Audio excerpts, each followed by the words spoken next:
Can you answer that question? Are Rwandan military forces present Can in you DRC answer- for whatever reason? Can you answer my question as well? I'm not obliged to answer your question if you are not ready to answer my question.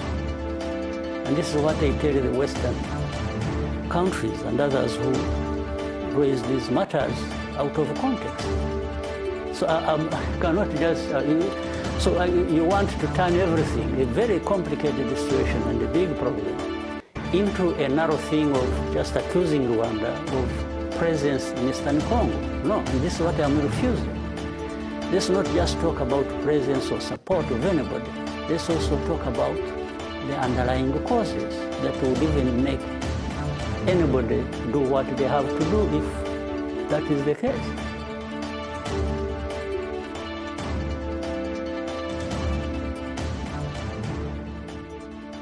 Ikaze kuri Raza Media, nanone ni wa mwanya tubagezaho amakuru nyine aba yiriwe avugwa, amakuru aba yagarutsweho mu bitangazamakuru bigiye bitandukanye.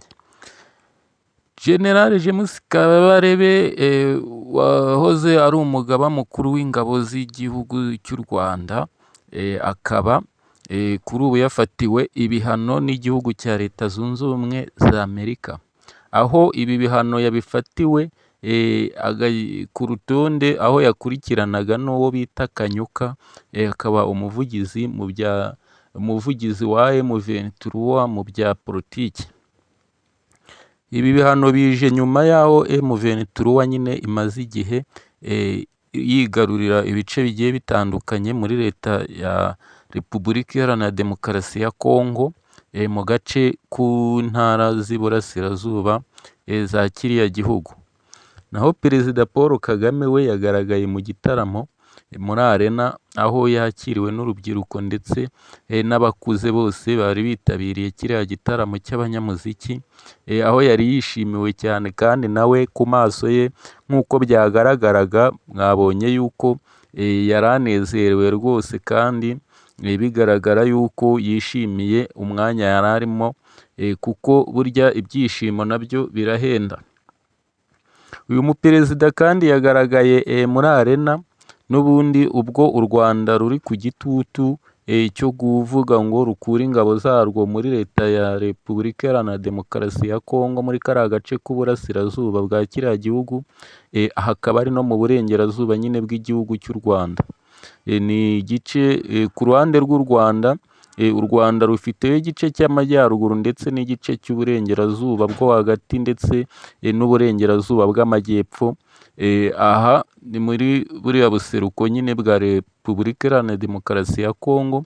Iki gitutu u Rwanda rwagiye rushyirwaho n'amahanga, ku buryo amahanga yakomeje kugenda asabira u Rwanda ibihano bigiye bitandukanye, harimo kuvuga ngo u Rwanda rufungirwe inkunga n'ibihugu by'i Burayi, usibye ko u Rwanda rwo rwatangaje ko aho kugira ngo ruhabwe inkunga, iyo nkunga rwayireka ahubwo rukarinda igihugu cyarwo.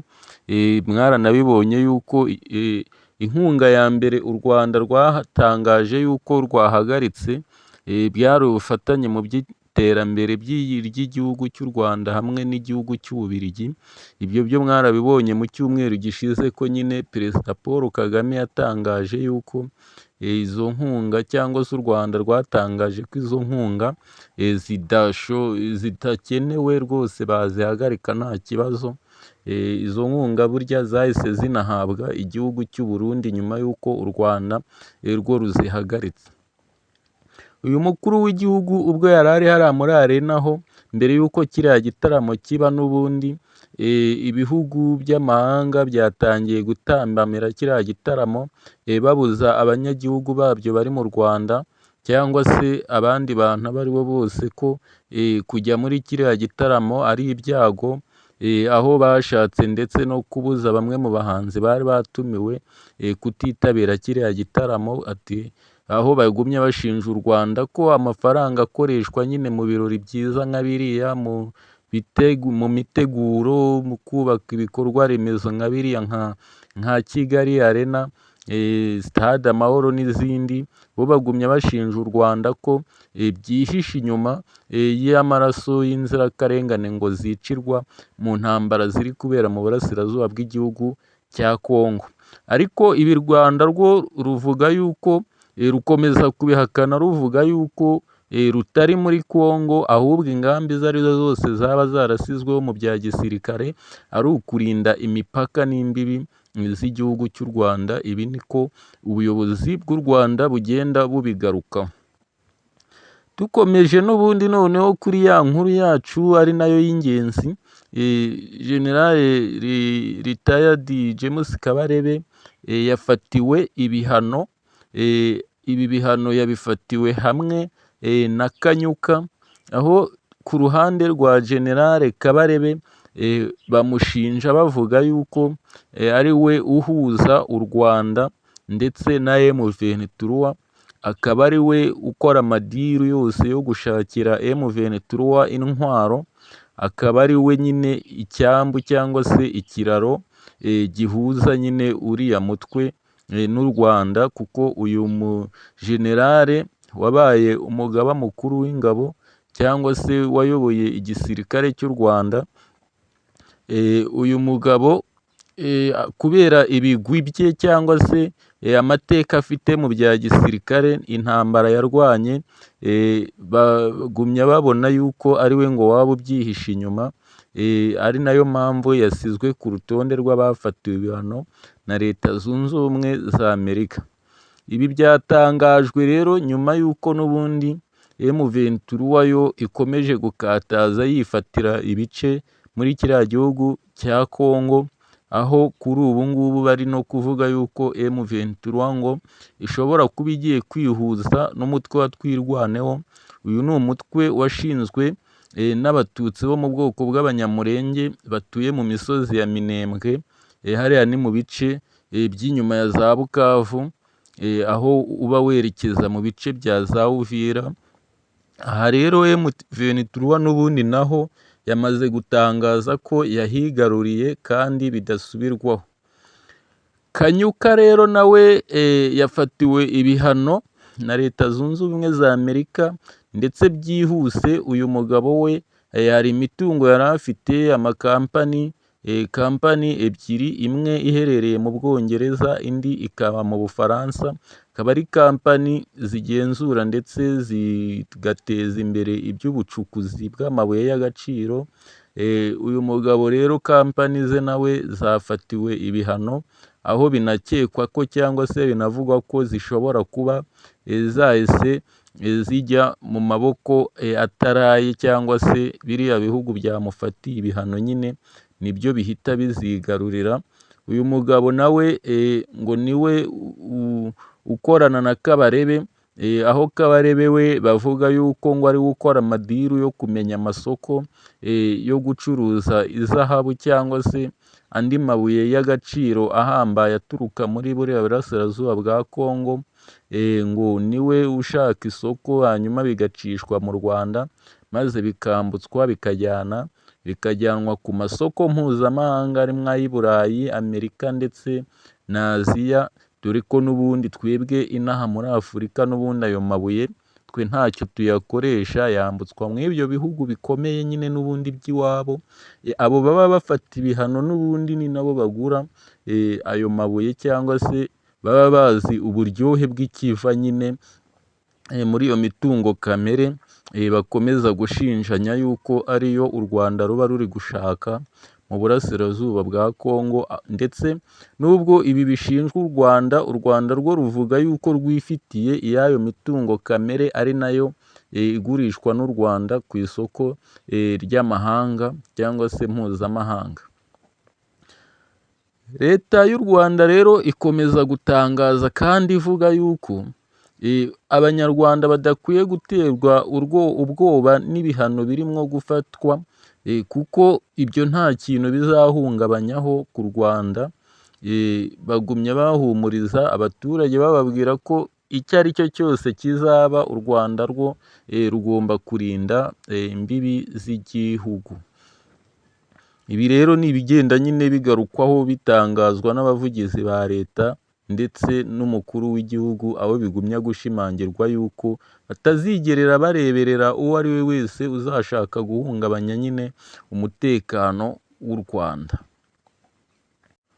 Mu yandi makuru rero n'ubundi Leta Zunze Ubumwe za Amerika zaburiye abaturage b'iki gihugu bari mu Rwanda kutegera cyangwa se kudasura ibice biri ku mbibi z'igihugu cy'u Rwanda ndetse n'igihugu cya Kongo, aho bababwira yuko umutekano waho utizewe, ndetse bakomeza banababurira bababwira yuko bagomba gufata ibyangombwa byabo birimo impapuro z'inzira, ngo bakaba bazegeza hafi aho bibaye ngombwa yuko bazikenera bazibona byoroshye.